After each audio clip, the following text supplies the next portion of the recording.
사단은 우리 스스로를 용서하지 못하게 합니다. 자이스 크래프트 박사는 다음과 같이 말했습니다. 사단의 주요 전략 중에 하나는 우리로 하여금 죄책감을 계속해서 느끼게 만드는 것이다. 우리로 하여금 죄를 고백하지 못하게 하는데 실패하면 사단은 하나님의 용서하심을 느끼지 못하게 하는 전략을 사용한다. 이 말은 다음과 같습니다. 사단은 사람에게 접근해서 이렇게 속삭입니다. 봐라, 이 죄는 얼마나 먹음직하고 보암직하고 지혜롭게 할 만큼 탐스러워 보이는가? 너는 왜 이 좋은 것을 거절하느냐? 한번 해봐. 다른 사람도 다 아는 일이잖아. 어때? 너 혼자 유별나게 굴 필요 없잖아. 아무도 보는 사람이 없어. 지금이 기회야. 네가 범죄해도 아무도 모를 거야. 이번 딱 한 번만 해봐. 한 번만 죄를 짓고 그만두면 되잖아. 그러면 아무 일도 없을 거야. 하나님이 사랑이신 거 알지? 하나님은 전에도 너의 죄를 용서하셨지 않니? 이번에도 너를 용서하실 거야. 이렇게 접근해서 이렇게 속삭입니다. 그런데 이렇게 부드러운 모습으로 사람에게 유혹하던 사단이 사람이 범죄하면 갑자기 180도로 돌변합니다. 그리고 이렇게 말합니다. 넌 이제 끝장났어. 넌 하나님께 큰 죄를 범했어. 너는 하나님을 배신했어. 너처럼 사악한 인간은 어디에도 없을 거야. 너의 죄는 너무 커서 하나님도 너의 죄를 용서하실 수 없어. 너는 넘어서는 안 될 선을 넘었어. 회개해도 소용없어. 너는 용서받지 못할 죄를 지었어. 너는 하나님께 버림받은 영혼이야. 누구든 사단의 이런 말에 귀를 기울이게 되면 마음이 온통 수치심에 쌓입니다. 죄책감에 쌓입니다. 그리고 절망감으로 가득 차게 됩니다. 그런데 사단은 바로 이것을 노리는 거예요. 사단이 이 점을 노리는 것이 무엇일까요? 이유가 무엇일까요? 데이비드 시민즈 박사는 용서가 삶을 치유할 수 있는 핵심 용서라면 죄책감은 가장 파괴적인 요소다. 사탄이 사람들에게 죄책감을 심어주려고 애쓰는 이유는 바로 이 죄책감의 파괴력 때문입니다. 오래전에 스코틀랜드의 한 정신병원의 원장님이 자신이 알아낸 놀라운 사실을 이렇게 말했어요. 우리 병원 환자들이 용서를 받았다는 확신을 가질 수만 있다면 절반가량은 내일 퇴원할 것입니다. 찰스 크래프트 박사는 또 이렇게 말했어요. 귀신들은 우리가 죄를 짓도록 부추긴다. 만일 우리가 귀신들의 유혹에 넘어가면 우리가 죄를 고백한 후라 할지라도 죄로부터 자유롭게 되지 못하게 된다. 귀신들이 하는 일은 우리로 하여금 용서받았음을 인정치 않고 계속 죄인된 기분으로 살게 하는 것이다. 귀신들이 우리가 하나님의 용서하심을 부인하도록 방해하는 이유는 우리가 죄의식에 눌려 정상적으로 살지 못하도록 하기 위함이다. 죄책감에 사로잡힌 사람이 귀신을 담대하게 쫓아낼 수 있을까요? 없습니다. 도리어 귀신들의 사람이 나타나면 도망갑니다. 죄책감에 사로잡힌 사람이 확신을 가지고 다른 사람의 치유를 위해서 기도할 수 있을까요? 없습니다. 죄책감에 사로잡힌 사람이 본인의 치유를 위해서 하나님께 믿음으로 나아갈 수 있을까요? 믿음으로 못 나갑니다. 죄책감에 사로잡힌 사람이 자원하는 심령을 가지고 기쁨으로 봉사할 수 있을까요? 그럴 수 없습니다. 죄책감에 사로잡힌 사람이 성령과 능력과 큰 확신을 가지고 다른 사람에게 기쁨으로 복음을 전할 수 있을까요? 그럴 수 없습니다. 그러면 어떻게 해야 죄책감에서 벗어날 수 있을까요? 먼저 사단의 참소는 마치 젖은 담요로 우리를 덮은 것 같이 우리 죄를 덮어서 우리가 숨을 쉬지 못하게 합니다. 참소는 우리를 질식시킵니다. 만약 어떤 사람이 죄를 깨닫기는 깨달았는데 그것으로 인해서 지속적으로 절망감이 있고 정죄당하는 느낌을 가지고 있고 벗어날 길은 없고 그런 느낌 속에서 영원히 살 수밖에 없다는 생각을 가지게 된다면 그것은 절대로 하나님께로부터 온 것이 아닙니다. 참소하는 자인 사탄이 가져다 주는 것이. 이것이 참소의 특징이죠. 그런데 성령님께서 죄를 깨닫게 하는 것은 판이하게 다릅니다. 성령께서 죄를 깨닫게 하시면 두려움보다 슬픔이 먼저 찾아옵니다. 그래서 우리가 눈물을 흘리며 주님 앞에 나아갈 수 있는 거예요. 그리고 성령님은 우리에게 죄를 깨닫게 하실 때 반드시 출구를 보여주십니다. 그리고 죄의 사함을 받을 수 있다는 강력한 마음도 우리에게 주십니다. 성령님께서 우리의 죄를 드러내시는 것은 우리를 정죄하시거나 비난하기 위함이 아닙니다. 우리를 해방시키시고 정결하게 하기 위함이십니다. 성령님은 우리를 절망시키지 않습니다. 성령님은 죄를 깨우쳐 주시면서도 하나님의 사랑을 부각시켜 주십니다. 그래서 우리가 울잖아요. 그 하나님의 사랑 때문에, 그 크신 자비 때문에, 그리고 그 하나님의 약속을 기억나게 하십니다. 그렇게 함으로써 우리에게 소망을 주시고 우리로 하여금 참된 회개에 이르게 하십니다. 요한일서 1장 9절을 세 번역으로 읽어드리겠습니다. 우리가 우리 죄를 자백하면 하나님은 신실하시고 의로우신 분이셔서 우리 죄를 용서하시고 모든 불의에서 우리를 깨끗하게 해주실 것입니다. 그러므로 우리는 죄를 자백한 후에 하나님의 용서를 받아들이고 내가 용서를 받았다는 것을 확신하셔야 됩니다. 다음으로 사단은 우리가 다른 사람을 용서하지 못하도록 합니다. 사단은 사람이 죄를 회개하고 진리를 알므로써 죄책감에서 자유케 되잖아요. 그러면 이제는 타인을 용서하지 못하게 만듭니다. 그래서 전에 자기 스스로를 공격하고 자기에게 상처를 줬던 것처럼 이제는 다른 사람들을 공격하면서 그들에게 상처를 주게 만듭니다. 전에는 죄책감으로 내 손발을 묶었는데 이제는 비판하고 판단하고 정죄함으로 말미암아 다른 그리스도인들의 손과 발을 묶어버립니다. 그 일을 사단이 우리 그리스도인들에게 속이면서 하고 있는 거예요. 그런데 남을 용서하지 않으면 마음에 쓴뿌리가 생겨나게 됩니다. 그 쓴뿌리로부터 쓴물이 계속 올라오는 거예요. 그래서 마음이 고통스러울 밖에 없습니다. 남을 용서하지 못하는 사람은 불행합니다. 그들은 행복을 누리지 못합니다. 카를로스 아나콘디아는 용서하지 않는 마음에 평안은 있을 수 없다 이렇게 했어요. 토니 랜더스는 그 사람을 용서할 때까지 당신은 그 사람으로 인해 계속 상처를 받게 될 것이다. 왜냐하면 당신이 그 과거에서 헤어나오지 못하기 때문이다. 용서는 고통을 중지시킬 수 있는 유일한 방법이다 이렇게 말했습니다. 고통스러운 시간을 지날 때 우리는 그 시간이 빨리 지나기를 바랍니다. 그러나 남을 용서하지 않는 한 그 고통스러운 시간은 지나간 것이 아니에요. 내가 현재를 살고 있지만 여전히 과거에서 살고 있는 것이고요, 여전히 과거의 고통을 현재 당하고 있는 것입니다. 그러므로 우리는 다른 사람의 잘못을 용서해야만 합니다. 그래서 그 고통스러웠던 시간들을 정말로 지나가게 만들어야 돼요. 우리는 절대로 사단의 전략에 속으면 안 됩니다. 루이스 스미디즈는 용서에 대해서 이렇게 말했어요. 용서로 치유받는 최초의 그리고 많은 경우 유일한 사람은 바로 용서하는 사람이다. 진실된 용서는 포로에게 자유를 준다. 그러고 나면 자기가 풀어준 포로가 바로 자신이었음을 깨닫게 된다. 그러므로 우리는 하나님께서 원하시는 대로 다른 사람을 용서해야 됩니다. 그럴 때 내 자신이 자유해질 수 있기 때문입니다. 저는 18년 동안 사랑하는 교회에서 목회를 하고 있습니다. 저는 다른 교회에서 목회를 해본 적이 없어요. 사랑하는 교회에서 처음 목회를 시작했고 지금까지 목회를 하고 있습니다. 그동안의 목회 경험과 치유 경험들 그리고 책들을 통해서 살펴본 결과 용서하지 못함으로 말미암아 치유가 일어나지 않는 것을 그동안 많이 보았습니다. 그렇다면 왜 용서하지 않는 것이 치유를 막는 방해물일까요?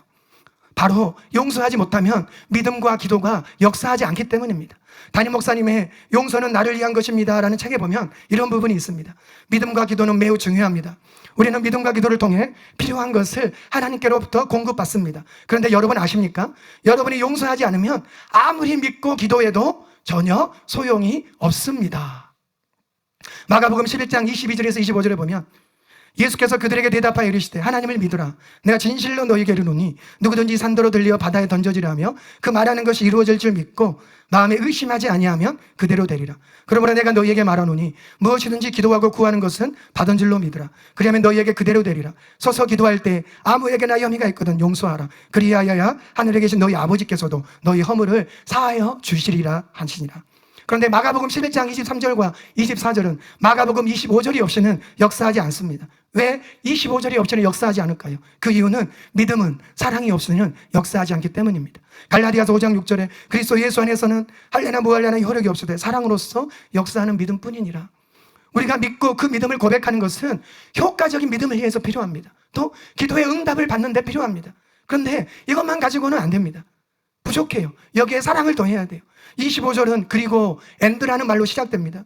이것은 예수님이 23절, 24절에서 하신 말씀과 25절 말씀을 연결해주는 단어입니다. 마가복음 11장 24절에서 예수님이 이렇게 말씀하셨어요. 무엇이든지 기도하고 구하는 것은 받은 줄로 믿으라. 그리하면 너희에게 그대로 되리라. 예수님 기도에 대해서 말씀하시고 동시에 우리가 어떻게 우리의 믿음을 효과적으로 역사하게 할 수 있는지 우리에게 가르쳐 주셨습니다. 그리고 나서 25절을 연이어서 말씀하시는 거예요. 서서 기도할 때 아무에게나 혐의가 있거든 용서하라. 왜 이렇게 말씀하셨을까요? 왜냐하면 용서하지 않으면 우리의 기도에 효과가 없을 것임을 아셨기 때문입니다. 믿음은 사랑으로만 역사합니다.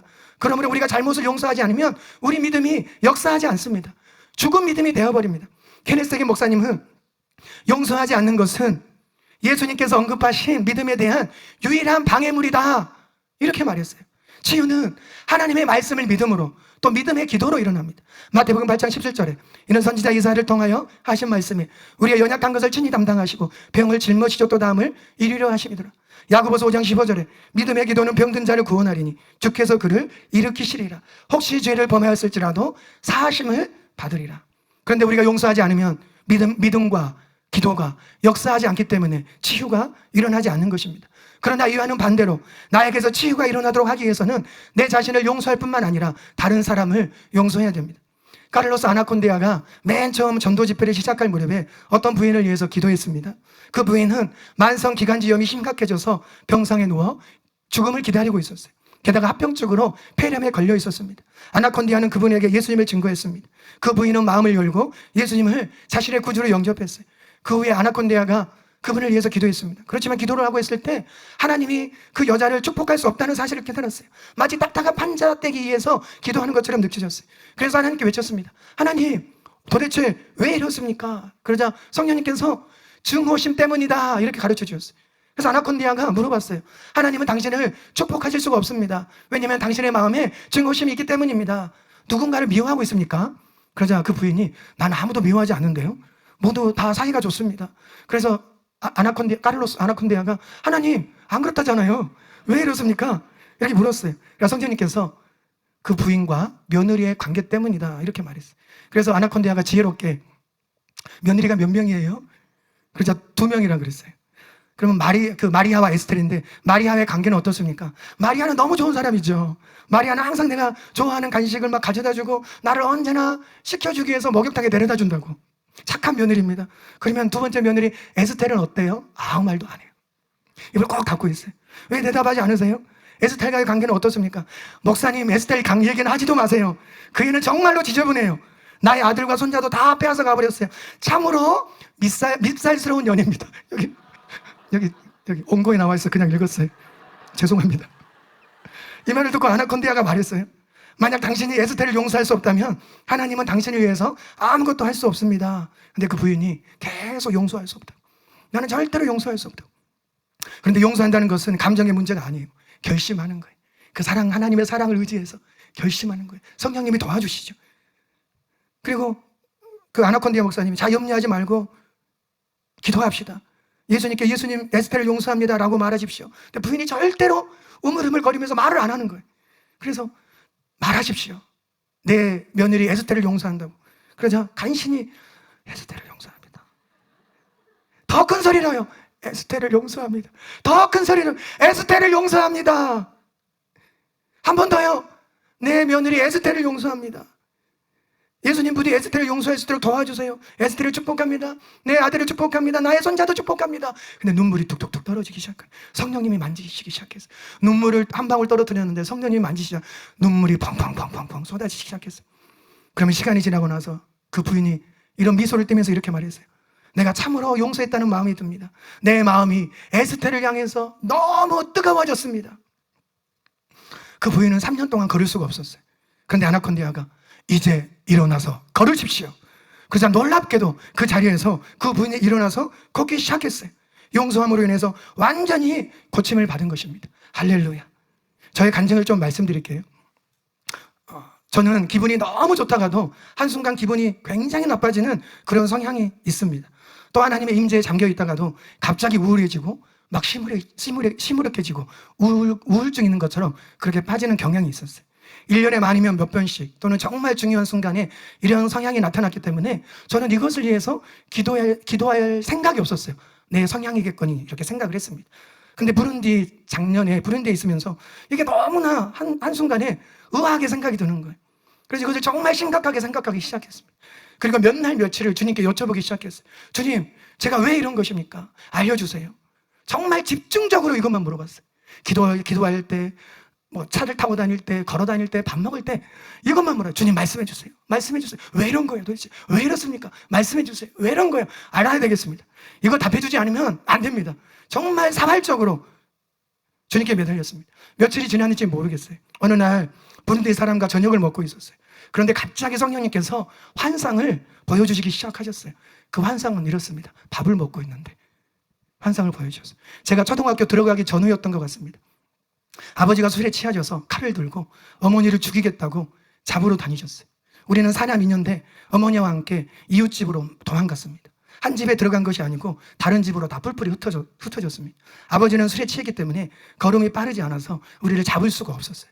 저는 이웃집 방으로 들어가서 이불을 뒤집어 쓰고 울면서 덜덜덜덜 떨고 있었어요.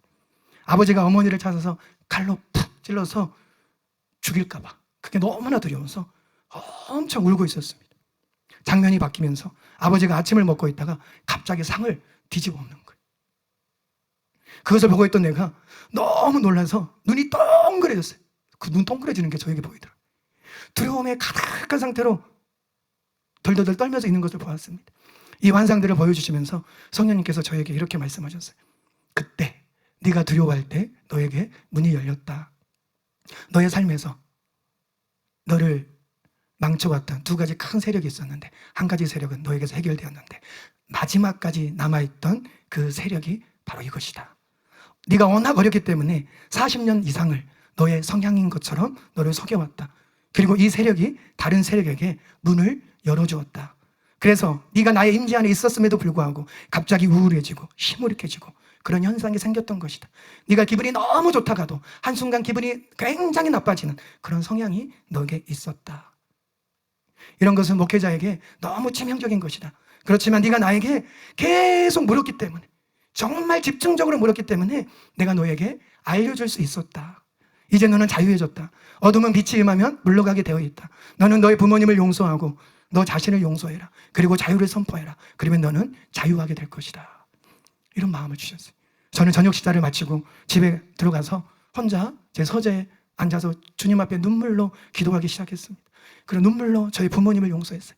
아버지를 용서했습니다. 어머니, 아무 힘이 없던 우리 어머니, 도망다니던 어머니 용서했어요. 그리고 저 자신, 너무 어려서 아버지에게 대항할 수 없었던, 무력하게 당하고만 있었던 제 자신, 무가치한 존재라고 여겼던 제 자신을 용서하기 시작했어요. 눈물이 펑펑펑펑펑 쏟아지기 시작했어요. 그리고 하나님과 사단과 하늘과 땅에 내가 자유해졌음을 선포했습니다. 그럴 때 어떤 일이 일어나는지 아세요? 하늘로부터 너무나 신선한 기름 부음이 저에게 이렇게 부어지면서 제가 엄청나게 새로워진 것을 알게 됐습니다. 그리고 지금까지 그 이상한 성향은 단 한 번도 나에게 나타나지 않았습니다.